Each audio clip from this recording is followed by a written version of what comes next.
사랑하는 성도 여러분, 2024년 1월 28일입니다. 함께 기도하시겠습니다. 하나님 아버지, 저희를 종되었던 애굽 세상 죽음으로부터 건져내시고 주의 날개 아래 안전히 불러내신 것을 감사합니다.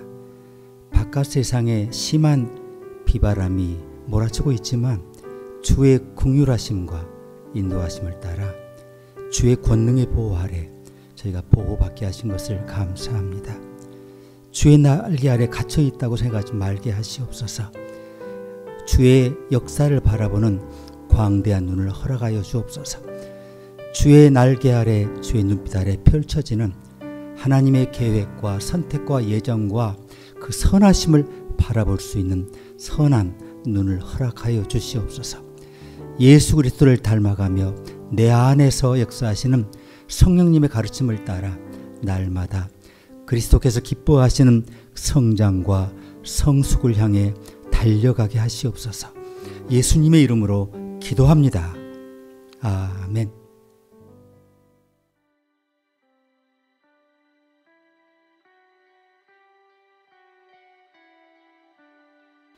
열두 해를 혈루증으로 앓는 한 여자가 있어 많은 의원에게 많은 괴로움을 받았고 있던 것도 다 허비하였으되 아무 효험이 없고 도리어 더 중하여졌던 차에 예수의 소문을 듣고 무리 가운데 섞여 뒤로 와서 그의 옷에 손을 대니 이는 내가 그의 옷에만 손을 대어도 구원을 얻으리라 하밀러라. 이에 그의 혈루 근원이 곧 마름에 병이 나은 줄을 몸에 깨달으니라. 예수께서 그 능력이 자기에게서 나간 줄을 곧 스스로 아시고 무리 가운데서 돌이켜 말씀하시되 누가 내 옷에 손을 대었느냐 하시니 제자들이 여짜오되 무리가 애워싸 미는 것을 보시며 누가 내게 손을 대었느냐 물으시나이까 하되 예수께서 이 일 행한 여자를 보려고 둘러보시니 여자가 제게 이루어진 일을 알고 두려워하여 떨며 와서 그 앞에 엎드려 모든 사실을 여짜온대 예수께서 가라사대 딸아 내 믿음이 너를 구원하였으니 평안히 가라 내 병에서 놓여 건강할지어다.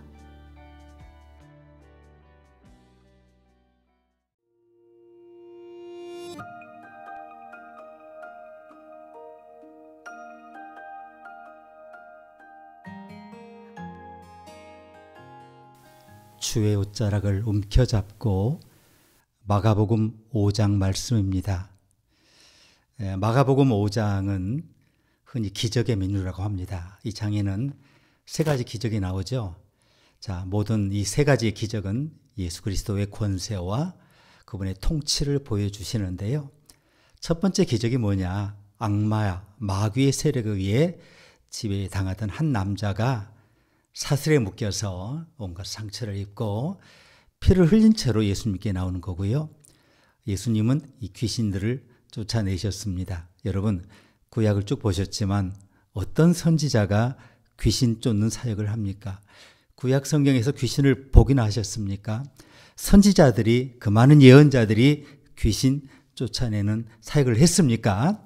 그런데 신약 성경에 가장 먼저 쓰여진 마가복음 가장 중요한 5장에서 이 메시아 인자 예수 그리스도께서 이렇게 귀신을 쫓아내는 사역을 시작하시는 것을 보게 됩니다. 하나님의 아들만이 하실 수 있는, 하나님 아들만이 행사하실 수 있는 그런 권력이며 사역이죠. 예수님은 그 귀신 들린 남자를 쫓아다니며 괴롭히던 지옥의 사냥개들로부터 그를 즉시 해방시켜 주시고 마귀의 자녀에서 하나님의 자녀로 변화시켜 주셨습니다. 자, 그런 다음에 예수님은 지금 끔찍한 병에 걸린 한 여인을 만납니다. 이 여인은 피를 흘리는 병이에요. 평생에 혈액암이겠죠. 평생에 피를 조금씩 흘리면서 말라 죽어가고 있습니다. 무슨 매력이 있겠어요. 그 많던 세월 의사 찾아다니며 돈은 다 날렸겠죠. 집에서 쫓겨나고 공동체에서 쫓겨나고 예배에서 쫓겨나 이 여인은 그야말로 그 깡마른 그 모양의 볼품도 없고 생명도 없는 정말 그런 처참한 여인이었죠. 그런데 이 여인이 믿음으로 예수님을 터치한 게 아니고요. 사이즈한 거예요. 움켜잡은 거예요. 손을 뻗어 예수님의 옷자락을 움켜 잡아당겼고 그 순간 그 여인을 평생에 괴롭히던 이 저주스러운 그 혈액이 흐르던 피가 멈추는 것을 느끼게 됩니다. 세 번째 기적에서는 한 어린 소녀가 죽어버렸어요. 심장박동이 멈췄습니다. 폐에서 숨이 끊어졌고, 근데 예수님은 그 집에 다시 가셔서 폐에 숨을 불어넣습니다. 심장을 재충전하십니다. 다시 창조하십니다. 그리고 소녀를 죽음에서 건져내십니다. 첫 번째 기적은 예수님이 귀신을 다스리는 권세가 있으시다 이거고요. 두 번째 기적은 예수님은 모든 질병을 다스리는 권세를 가진 분이다 이것을 보여주고 있고, 세 번째 기적은 심지어 죽음마저 다스리시는 권세가 있음을 보여줍니다. 첫 번째 기적은 예수님이 남성의 구세주에 있음을 보여주고요. 두 번째 기적은 예수님이 모든 여성의 구세주이심을 보여주고요. 세 번째 기적은 예수님이 지금 이 땅에 새싹처럼 피어나는 모든 어린이들의 구세주이심을 알려주십니다. 예수님에게는 능치 못할 일이 없으시죠. 그분이 하나님이시고 또 하나님의 삼위 가운데 하나님의 아들의 성자 하나님 아닙니까? 그래서 예수님에게는 예수님께서 두려워하실 일이 없다는 것을 우리에게 보여줍니다. 예수님께서는 구원하지 못하시거나 못할 구원, 어떤 사람은 구원을 베풀 수 없다 이런 것이 없다는 것을 오늘 배우게 됩니다. 저는 이 두 번째 기적에 집중하고 싶습니다. 이렇게 마음속으로 한번 그림을 그려보시기 바랍니다. 예수님이 지금 엄청난 군중에게 둘러싸여 계십니다. 사람들은 갈릴리에서 오신 이분을 보려고 막 밀치고 또 막 떠밀리고 뭐 이런 상황이 있는 거죠.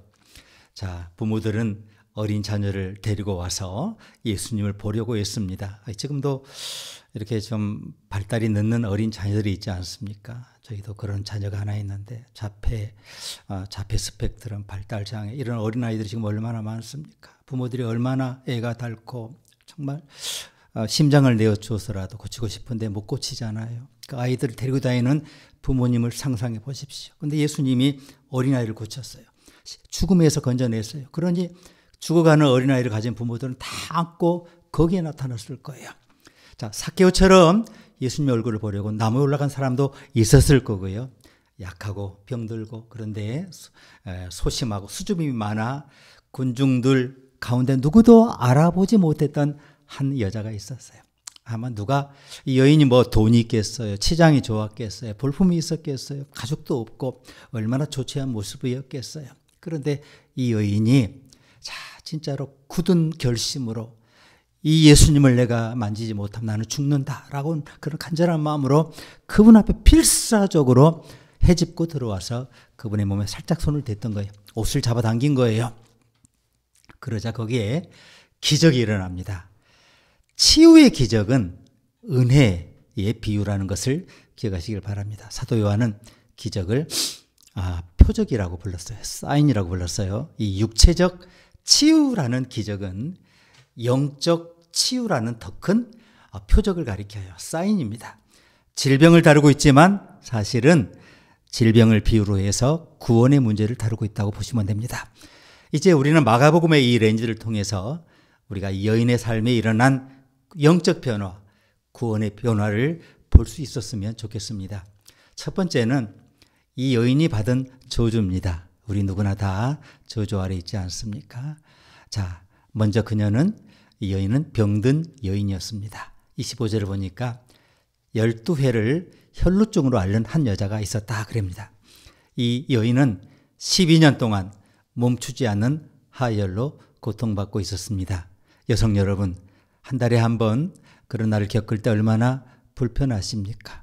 사랑하는 여러분, 그런데 1년 12달, 12년 동안 이런 하혈을 겪는 여자가 있다고 상상만이라도 해보세요. 하루 24시간, 일주일 7일 꼬박, 52적 꼬박, 12년 동안 피가 계속 흐른다는 그런 사실을 여러분 상상해 낼 수 있겠습니까? 이 여성이 겪었을 허약함, 질병, 또 수치심, 육체적 고갈을 공감할 수 있는 사람은 진짜 그런 병에 걸려서 아파본 사람만이 느낄 수 있을 거예요.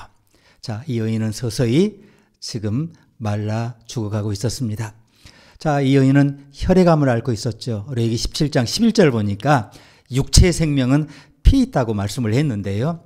그러니까 이 지속적으로 피가 사라진다는 것은 결국 이 여인을 죽음으로 이끈다는 뜻이겠죠. 하지만 성경에서 육체적 질병은 항상 영적으로 더 큰 질병을 암시해요. 영적 질병을 보여주는 비유로 육체적 질병이 나오는 거예요. 병이 이 여인을 지금 죽게 만들고 있잖아요. 마찬가지로 우리에게는 죄라는 질병이 우리를 죽이고 있어요. 그래서 죄의 싹은 사망이라고 사도 바울이 말한 겁니다. 이 여인은 자신이 죽는다는 걸 알아요. 누구나 뭐 다 죽죠. 그런데 이 여인은 자신이 시한부 생명이라는 걸 알고 있어요.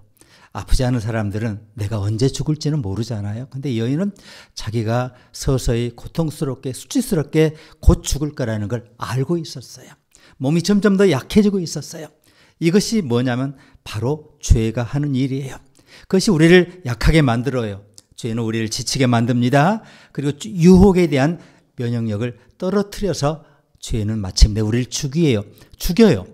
죄가 우리 안에 있는 목적이 뭡니까? 죄의 목적은 우리를 죽이는 거예요. 그래서 야고보서에 보니까 죄가 장성한 즉 사망을 낳느니라고 그럽니다. 우리도 비슷한 질병을 앓고 있어요. 지금 우리 혈관을 흐른 것은 우리 조상 아담으로부터 흘려받은 죄의 본성이기 때문에 우리는 그 영적인 그 혈액암을 앓고 있다고 보면 됩니다. 자, 이 여인은 또한 가난한 여자였어요. 여기 26절을 보니까 많은 의원에게 많은 괴로움을 받았고 있던 곳 다 허비하였을 때 아무 효험이 없고 도리어 더 중하여졌던 차에 그렇게 썼습니다. 자, 이 여인은 자신의 건강을 회복해보고 싶어서 그런 소망을 가지고 모든 가진 돈을 다 써버렸어요. 갖고 있으면 뭐 하겠습니까? 병을 고쳐야죠. 자, 그 안정감을 구하고 있었어요. 이 의사, 저 의사 찾아다녔지만 여인들이 의사를 만나는 일이 얼마나 힘듭니까? 그 수치스러운 걸 보여줘야 되고 그런 얘기를 들어야 되고 그걸 참고 가진 돈 다 허비하면서 갔지만은 그 의사들이 챙긴 것은 돈뿐이었지 여인을 고치지를 못했어요.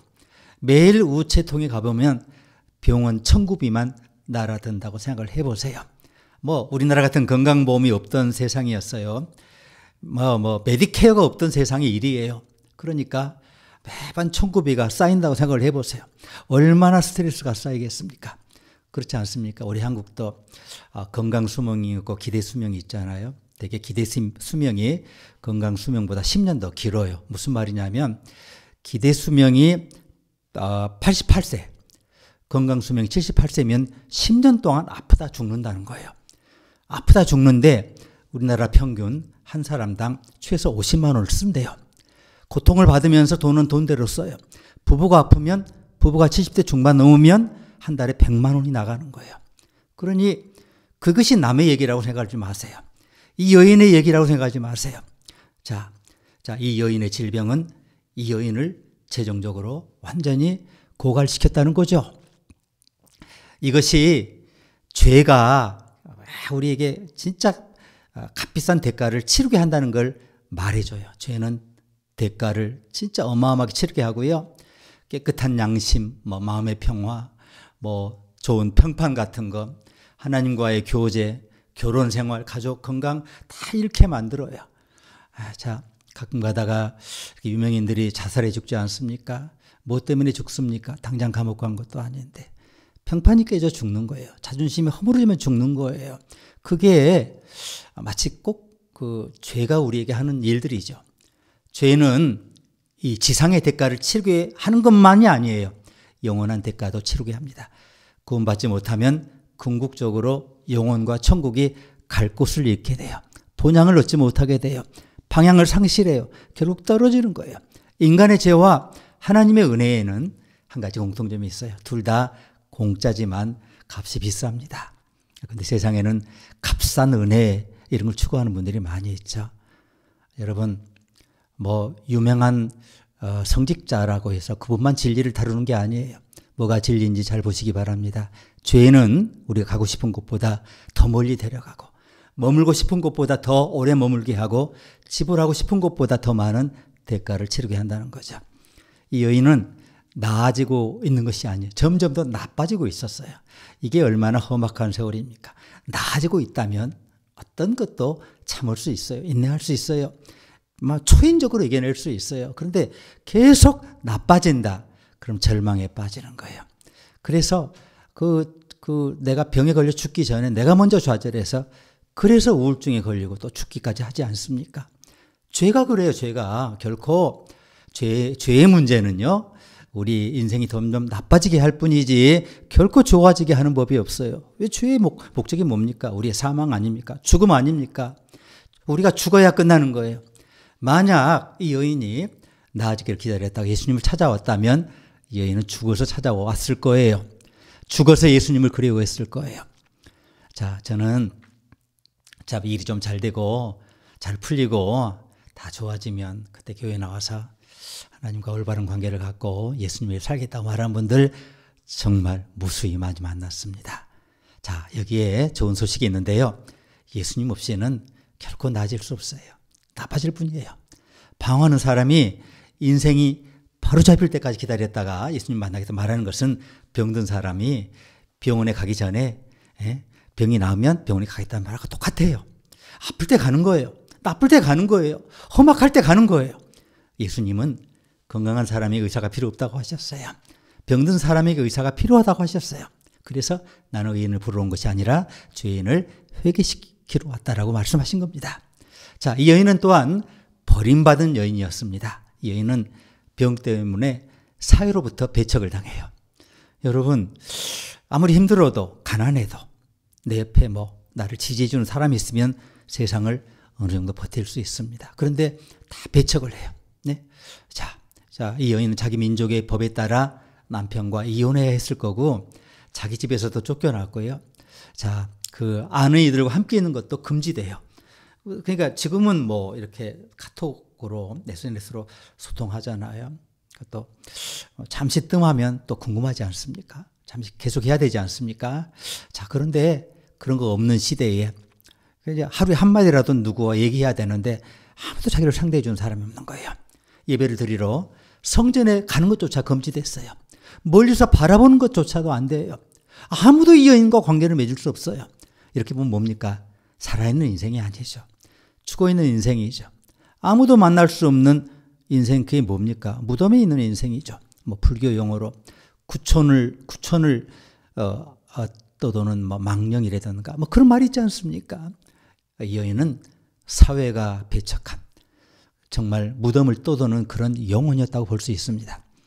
육체적으로 병들고 재정적으로 궁핍하고 감정적으로 파괴되고 사회적으로 거부당하고 우정도 없고 가족도 없고 대화할 사람도 없고 의지할 사람도 없는 사람이었는데 저는 이 여인이 아직 살아있다는 게 기적인 것 같아요. 요즘 현대인 같으면 그냥 다 죽었을 것 같아요. 요즘 많이 그런 일이 있잖아요. 비극적으로 우리 주변에 안타깝게 우리 이웃들이 그걸 못 견뎌내고 그냥 스스로 절망해서 끝내버리는 분들 많지 않습니까? 죄가 바로 그런 거예요. 죄는 우리를 믿음으로부터 고립시키고 아버지로부터 고립시키는 게 이게 중요한 포인트예요. 죄는 우리의 가장 좋은 친구인 어떤 사람이 다 배척해도 결코 우리를 배척하지 않는 예수 그리스도로부터 우리를 분리시켜요. 확신이 흔들리게 만들어요. 그리고 마침내 우리를 갖다 버립니다.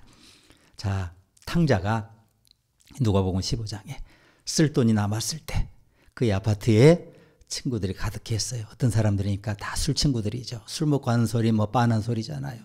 지킬 수 있는 약속이 있는 것도 아니고 그냥 감정적으로 쏟아내는 그런 말들이 많지 않습니까? 하지만 더 이상 집세도 못 내죠. 무슨 술값도 못 내죠. 그러니까 친구들이 사라졌어요. 술값 안 내는 친구, 살 집도 없는 친구를 누가 좋아합니까? 죄는 우리를 고통스럽게 하고 지치게 하고 힘들게 알고 결국에는 청구서를 들고 나타나서 인생을 파산하게 파멸하게 만드는 거예요. 자, 또한 이 여인은 그래서 절망적인 여인이었어요. 27절을 보니까 예수의 소문을 듣고 무리 가운데 섞여 뒤로 와서 그의 옷에 손을 대니 이런 말씀이 있습니다. 자, 군중들이 이 여인이 누구인지를 주목했더라면 이 여인은 돌에 맞아 죽었을 거예요. 오면 안 되는 여인이에요. 저 성 밖 무덤가에 있었어야 돼요. 하지만 여인은 주님의 옷자락을 만지기 위해서 기꺼이 생명을 걸고 침투한 거예요. 하나님은 때때로 사람이 기꺼이 예수님과 나오기 전에 절망적인 상황에 처하게 하십니다. 예, 그 요한복음 6장에 베데스다 목가에 태어날 때부터 눈멀었던 사람이 38년 동안 하나님의 영광이 이 사람에게 나타나게 하기 위해서 이 사람 눈이 멀었다고 예수님이 주석을 하셨어요. 이 사람 때문에 예수님이 이제 예수님을 죽이기로 유대인들이 결심을 해서 결국은 그 사람 때문에 예수님이 십자가에 달리시게 되고 그때로부터 알려지게 되고 십자가에 죽으실 분이라는 게 우리가 구원받은 게 아닙니까? 이 베데스다 목가의 38년 된 병자로부터 하나님의 십자가의 영광이 드러나기 시작한 거예요. 자, 죽음이 문을 두드릴 때까지 영적인 필요를 전혀 고민하지 않는 분들이 있죠. 그런데 어떤 사람들은 정말 자녀가 죽을 때까지 하나님께 나오지 않아요. 어떤 사람들은 건강을 잃고 병상에 누워야 비로소 어쩔 수 없이 하늘을 바라보게 돼요. 자식들이 찾아오지만 젊은 자식들이 얼마나 바쁩니까? 잠깐 아버지, 어머니하고 이것도 찍고 보여주고 그러지만 가버리잖아요. 그냥 바람처럼 스쳐 지나가 버리잖아요. 자식이었지만 곧 다시 동포가 되잖아요. 얼마나 외로워요. 저희가 오레곤에서 목회할 때 우리 권사님 한 분이 요양병원에 입원해 계셨는데 우리 함께 신방하신 장로님이 그 옆방에 95세 된 할머니가 있는데 목사님 같이 가서 위로해 드립시다. 갔더니 할머니가 있는데 95세. 근데 영어를 너무너무 잘하세요. 근데 아무도 없어요. 아무도 안 찾아온 지가 10수년이 넘었대요. 자식들이 버린 거예요. 바쁜 건지 버린 건지. 차관 이 할머니는 요양병원의 가장 귀퉁이에서 그냥 혼자 누워 있어요. 사람들만 오면 누군가 오면 반가워서 막 소리를 지르시는 거예요. 자, 이렇게 누울 때까지 하나님을 찾지 않는 분들이 계시다는 거예요. 자, 탕자가 누가복음 15장에 보니까 뭐라고 해요? 내가 일어나 아버지께로 돌아가겠다. 이렇게 말하기 전에 거의 이 탕자가 어떤 상황이었어요? 굶어 죽을 뻔한 상황이었죠. 돼지들이 먹는 쥐엄나무 열매로 간신히 끼니를 떼고 있었어요. 자, 빌립보 간수가 사도 바울에게 내가 어떻게 해야 구원을 얻을 수 있으리까? 그 전에 무슨 일이 있었어요? 자살하려고 했어요. 왜? 자기가 지키던 간수가 지하 감옥인데 다 탈출한 걸로 안 거예요. 그러니까 사람들이 전부 언제 주님을 영접합니까? 전부 주님을 언제 영접해요? 죽을 상황이 돼야 비로소 주님을 영접하더라는 거죠. 제가 요즘 이 운동을 열심히 하고 있어요. 생각을 해보니 기대 수명과 건강 수명 사이에 10년의 차이가 있다고 하는데 나이 들어서 병 들어서 내가 병상에 누워서 누군가가 나를 뒤집어줘야 할 상황이 오기 전에 미리 죽을 상황을 관리하자. 그 건강을 미리 관리를 해요.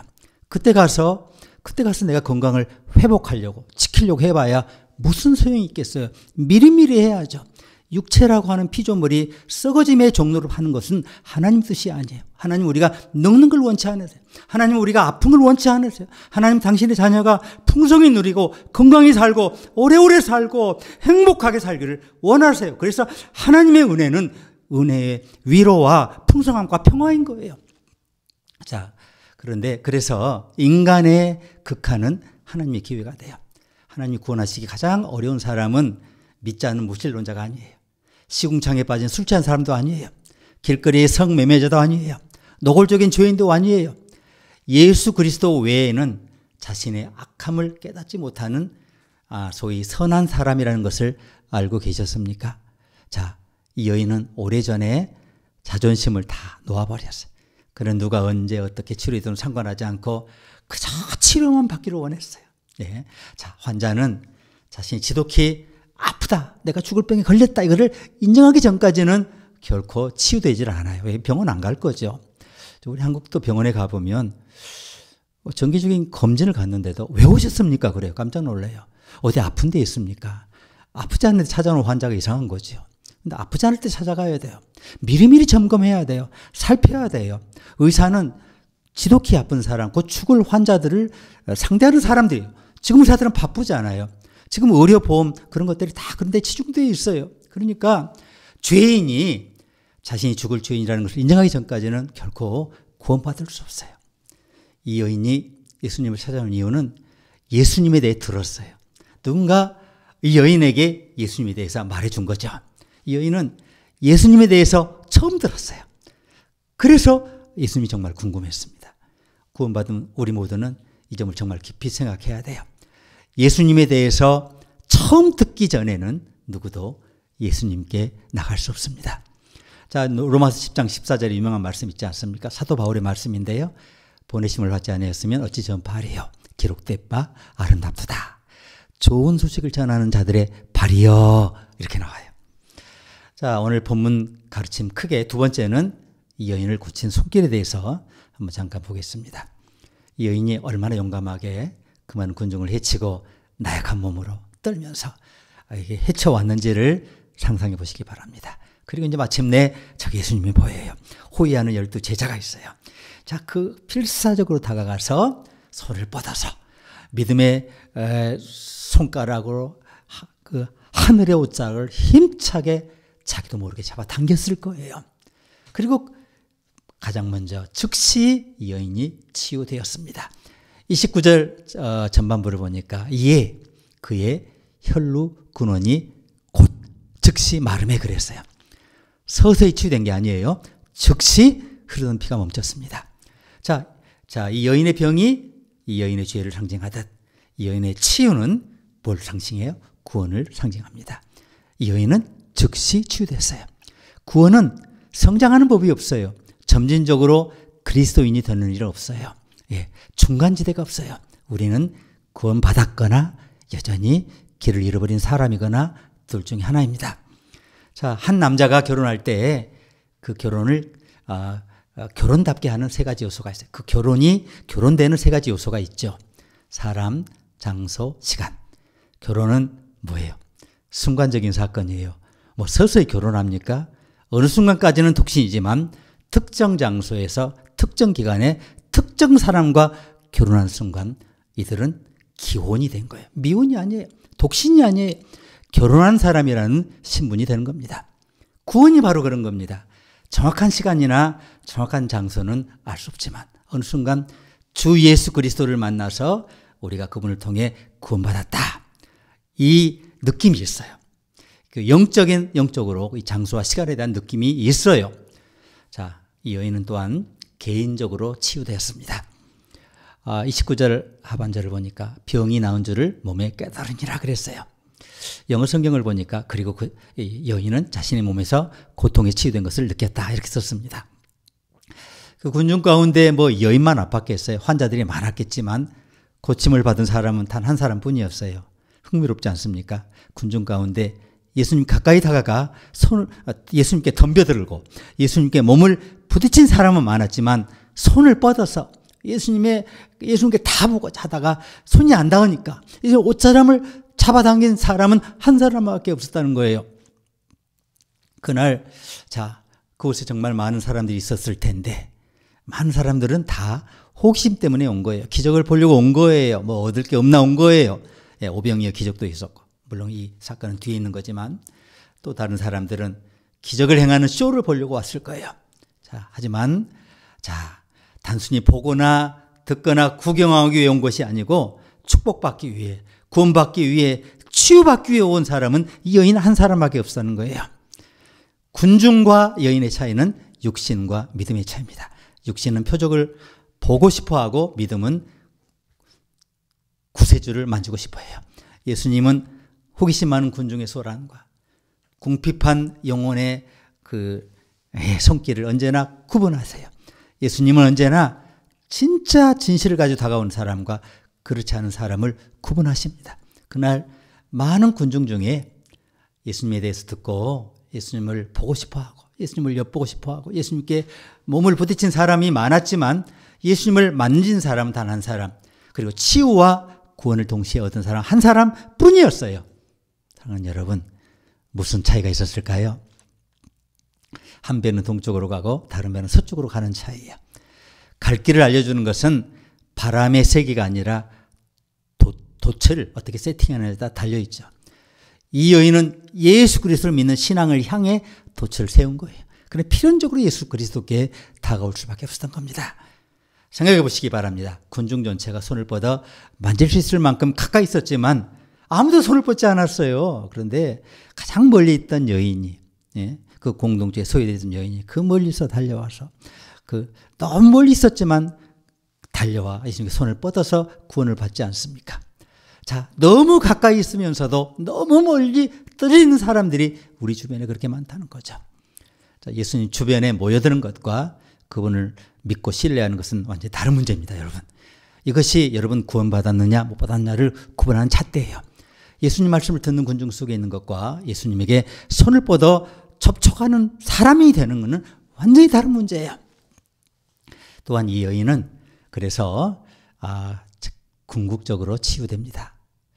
이 여인은 즉시 치유됐다고 그랬죠. 즉시 그 자리에서 뿐만 아니라 즉시 그것을 깨달아요. 만일 여러분이 예수님 만지고 그분이 구원하셨다.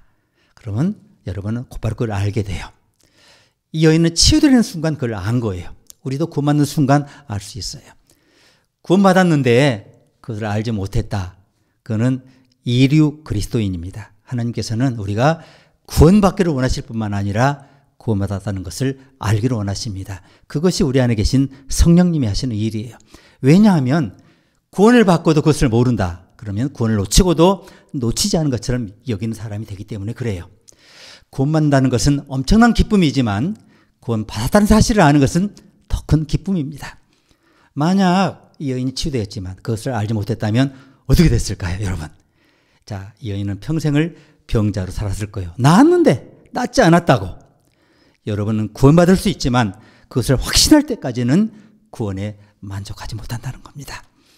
오늘 본문 가르친 마지막 세 번째는 이 여인을 변화시킨 진리에 대해서 보겠습니다.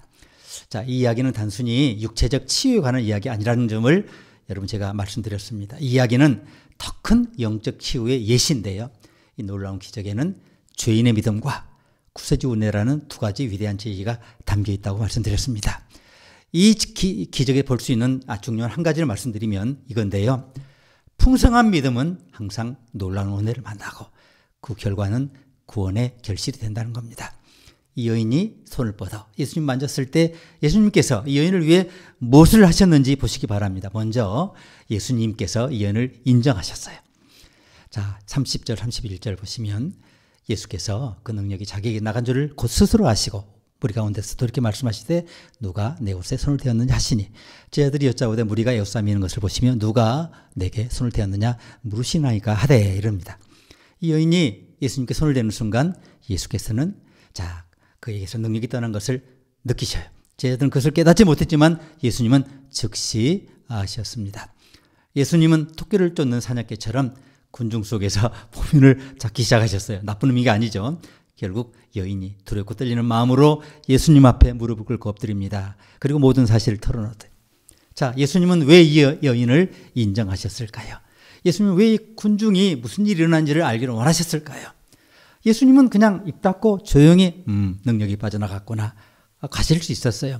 작은 비밀로 끝내실 수 있어요. 근데 왜 공개적으로 이 여인을 이렇게 세우셔서 마치 창피 주는 사람처럼 하십니까?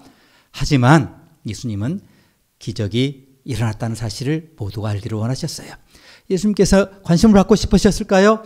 거룩한 자랑을 하고 싶으셨을까요? 아니에요. 예수님은 여인을 치료하셨고 그는 예수님께 고백해야 할 빚을 진 거예요. 여인이 즉시 빚을 진 거예요. 여인은 축복을 훔치려고 했어요. 그렇지만 예수님은 그것은 허락하지 않으셨어요. 누가복음 8장에도 같은 이야기가 나오는데 이 여인이 숨으려고 했다는 이야기가 있어요. 그러나 숨을 수 없다는 것을 알게 된 여인이 누가복음 8장 47절을 보니까 스스로 숨기지 못할 줄을 알고 떨며 나와 엎드려 손을 댄 영고와 곧 나은 것을 모든 사람 앞에 고하니라고 합니다. 예수님은 사람이 구원을 받으면 하나님이 영광을 받으실 수 있도록 공개적인 고백하기를 기대하십니다. 이스라엘 자손이 6월절에 양을 잡아서 피를 바르라는 지시를 받잖아요. 근데 그 피를 문설주, 옷장 안이나 뒷문 돗자리 밑이 아니라 모든 사람이 볼 수 있는 집 앞 문설주에 바르라는 지시를 받습니다. 무슨 말입니까? 사람이 구원을 받으면 주님의 구속을 받은 사람은 공개적으로 나와서 모든 사람에게 그것을 알려야 합니다. 예수님은 이 기적이 어떻게 일어난지에 대해서 오해가 생기는 것을 원치 않으셨어요. 이 여인이 간증집회에 일어나서 사람들이 그리스도의 능력이 그의 옷자락에 있다고 말했을 수 있어요. 심지어 요즘 그런 사람들도 있잖아요. 그래서 이단이 되는 건데, 그래서 예수님은 그에게 내 믿음이 너를 구원하였느니 라고 말씀하십니다. 자, 예수님은 이 여인과 다른 모든 사람들이 자신의 옷자락이나 손가락이 아니라 믿음 때문에 살았다고 하는 것을 알기를 원하셔요. 또한 예수님은 여인을 받아들이셨습니다. 자, 33, 34절 다시 읽어드리면, 여자가 제게 이루어진 일을 알고 두려워하여 떨며 와서 그 앞에 엎드려 모든 사실을 여짜온데, 예수께서 가라사대 딸아 내 믿음이 너를 구원하였으니 평안히 가라. 내 병에서 놓여 건강할지어다. 예수님께서 여자를 뭐라고 부르셔요? 딸이라고 부르세요. 이때가 유일해요. 딸이라고 부른 것은 마가복음에 유일해요. 여인아, 숙녀여, 부인, 친구, 이렇게 할 수 있잖아요. 근데 왜 딸이라고 하셨을까요? 예수님은 여인을 인정하신 거예요. 인정하시는데도 끝난 거 아니에요. 입양하신 거예요. 하나님의 자녀로 삼으신 거예요. 하늘의 상속자로 세우신 거예요. 예수님은 여인을 고쳐주실 뿐만 아니라 구원해 주셨고 이제 하나님의 가족이 됐어요. 하늘 보호하에 영원한 구원의 영생의 상속자가 된 거예요. 이 여인이 예수님을 받아들였을 뿐만 아니라 예수님도 여인을 받아들이신 거예요. 영접하는 자, 곧 그 이름을 믿는 자들에게는 하나님의 자녀가 되는 구원을 주셨으니라고 성경이 말씀하잖아요. 여인은 더럽고 병들고 멸시받고 버림받고 가난했지만 이제 정말로 진짜로 하나님의 자녀가 된 겁니다. 또한 예수님은 이 여인을 인정하십니다. 자, 34절 보면 예수님은 여인에게 따라 내 믿음이 너를 구원하였으니 평안히 가라. 그러면서 작별 인사를 하십니다. 평안히 가라. 고 하셨어요. 야, 얼마나 좋은 말씀이에요. 예? 이 여인은 언제나 평안히 갈 수가 없었어요. 병 때문에, 사람들의 시선 때문에, 수치심 때문에. 진짜로 평화를 가지고 가게 된 거예요. 예수님은 12년 동안 주의 근대에 살았던 여인은 이제 구원의 햇살을 누리게 됐어요. 어둠에 들어가지 않아도 돼요. 그는 모든 지각이 통달하는 평안을 누리게 된 거예요. 여인은 건강했고 행복했고 이제 거룩하기까지 했어요. 이보다 더 큰 소망이 있겠습니까, 여러분? 진정한 평화는 건강이나 부에서 찾을 수 없어요. 그것은 주 예수 그리스도 안에서 발견되는 줄 믿기를 바랍니다. 몸은 건강해도 영혼이 병들 수 있어요. 재정적으로 부유하지만 영적으로 가난할 수 있어요. 그러나 마음의 평화, 영혼의 평화, 심령의 평안과 비교할 수 있는 부와 건강은 없어요. 집 있고 돈 있고 좋은 차 있고 해외여행 가고 비싼 음식 먹고 그런데 아파요. 그러면 여러분 건강한 것과 돈과 하나만 택하라면 뭘 택하시겠습니까? 갖고 있으면 뭐해요? 예? 호화 국물 같은 집을 갖고 있으면 뭐해요? 예? 통장에 아무리 많은 돈 있으면 뭐해요? 내가 아파요. 나 곧 죽어요. 그거 나하고 무슨 상관이 있어요? 자, 사랑하는 여러분, 여러분은 마음만 먹으면 여러분 하나님의 평화, 하늘의 평화, 영혼의 평화, 심령의 평화를 누릴 수 있다는 것입니다. 오늘 여러분 자신이 군중 속의 한 사람이라고 생각할지 모르지만 저는 예수님이 여러분 앞을 지금 지나가고 계시다고 말씀드립니다. 그분은 여러분이 손을 뻗어 그분을 만지기를 기다리십니다. 여러분이 손을 내밀어 그분을 만지면 그분도 손을 내밀어 여러분을 만지실 것이고 여러분 다시는 예전과 같지 않으실 겁니다. 여인은 주님의 옷자락을 만집니다. 그분의 옆구리를 훔쳤습니다. 그분 주위에 모인 군중 앞에서 그 여인은 곧바로 평화의 선물을 하나를 안게 되었습니다. 구원의 햇살로 걸어 들어갈 수 있게 되었습니다. 그런 사랑하는 여러분, 그분의 옷자락을 만지시길 바랍니다. 여러분도 자유로워질 거예요. 해방될 거예요. 자, 그분의 구원의 능력이 바로 이 시간에 임합니다. 그가 지금 여러분에게 영원한 생명을 주기를 원하십니다. 오늘 여러분 자신이 군중 속의 한 사람 생각할지 모르지만 자, 제가 여러분 앞에 주님이 지금 지나고 계시다고 말씀을 드렸습니다. 여인은 그분의 옷자락을 만졌습니다. 사랑하는 여러분, 자, 저와 여러분 오늘 그분의 옷자락을 붙잡고 하늘의 평화, 심령의 평화, 구원의 평화, 구원의 위로와 또 구원의 결실과 인생의 풍성함을 누릴 수 있기를 주의 이름으로 축복합니다. 함께 기도하시겠습니다. 사랑하는 주님, 우리를 구원하시기 위해 오신 구세주 예수 그리스도를 찬송합니다. 우리는 늘 병들어 있고 우리는 죄의 병에 들려 있습니다. 우리를 구원하실 분 구세주 예수 그리스도밖에 없음을 고백합니다. 우리가 이렇게 아프면서 이렇게 힘들면서 이렇게 자존심이 떨어지고 우울하면서 예수님을 붙잡고 있지 않다면 우리 믿음 없는 걸 용서하시고 우리가 주의 손을 붙잡되 우리 앞을 지나고 계시는 그분의 임재 앞에 무릎 꿇고 고백하고 죄인됨을 회개하고 주의 옷자락을 끌어당김으로 따라 내 믿음이 너를 구원하였다고 하늘의 위로와 구원과 하늘의 입양과 영생을 받아 누릴 수 있도록 우리의 인생을 축복하여 주시옵소서. 예수님의 이름으로 기도합니다. 아멘.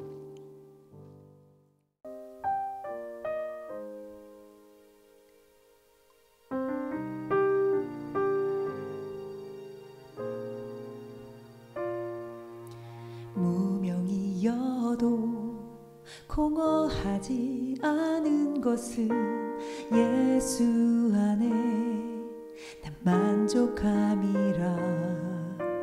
가난하여도 부족하지 않은 것은 예수 안에 오직 나는 부요함이라. 난 예수로 충만하네. 난 예수로 충만하네. 난 예수로 충만하네. 영원한 왕 내 안에 살아계시네. 고난 중에도 견뎌낼 수 있는 것은 주의 계획 믿기 때문이라. 실패하여도 일어설 수 있는 것은 예수 안에 오직 나는 승리함이라. 난 예수로 충만하네. 세상 모든 것들도 부럽지 않네. 난 예수로 충만하네. 영원한 왕 내 안에 살아계시네. 내 몸이 약해도 낙심하지 않는 것은 예수 안에 난 완전함이라. 화려할 세상 부럽지 않은 것은 난 예수로 충만함이라. 난 예수로 충만하네. 세상 모든 풍파도 두렵지 않네. 난 예수로 충만하네. 영원한 왕 내 안에 살아계시네. 영원한 왕 내 안에 살아계시네.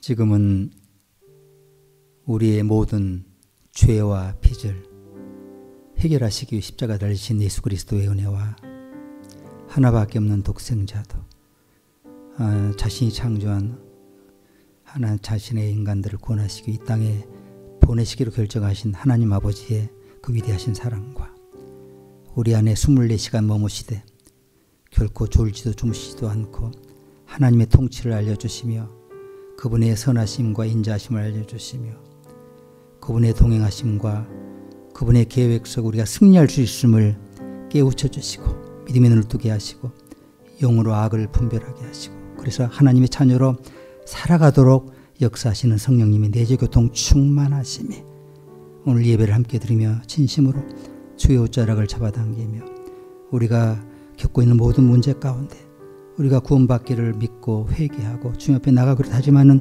주의 자녀들 모두 위에 이제와 영원히 함께 계시기를 간절히 축원하옵나이다. 아멘.